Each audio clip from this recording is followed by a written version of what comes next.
performing the knee cluster test, which will include the Lachman's, the Varus and Valgus test at 0 and 30 degrees, and then the McMurray's test. All right, so I'm going to go ahead and starting to perform the Lachman's test on you. This test will be assessing the integrity of the ACL ligament. So I'll be looking for increased motion and as well as a firm endpoint. I'm going to go ahead and place my knee underneath his, so he's at about 30 degrees of knee flexion. One hand is going to be stabilizing at distal femur, and then this hand is going to be applying a quick anterior thrust at the tibia. So I'm going to go ahead and stable and apply that quick thrust, where he's got that good firm end feel. And again, I would want to assess the other side just to make sure that he doesn't have an increase in motion, which could indicate a partial tear.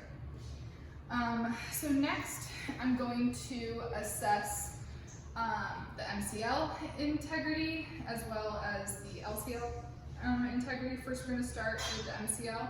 I'll be performing the Valgus stress test. So I'm going to start by placing, one hand is going to be here holding, and then the other is going to be applying a Valgus force. And I will be looking to see if there's an increase in medial gapping in the joint as well as pain. How does that feel? Okay. And then at 0 degrees, I then would want to go ahead and assess at 30 degrees. And still looking for if there's an increase in gapping and pain. Is that okay? So again, that was testing for MCL integrity, and now we're going to do the LCL, which is the Varus stress test. So now I'm going to go ahead and apply my force here, where I'll apply a Varus stress, and again looking to see if there would be lateral gapping and pain. Are you okay?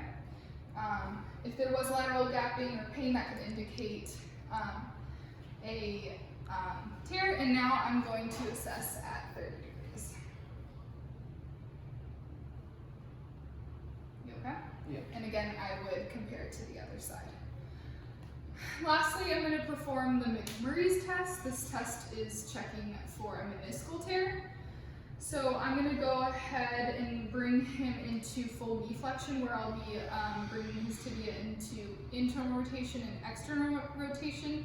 And for both, I'll be applying a Varus and Valgus stress as I move him into extension. So I'm going to go ahead and bring him in to full flexion. I'm going to have my hand here on the joint line. We're going to come into internal rotation, and you okay? So we're going to come applying that Valgus stress. You okay?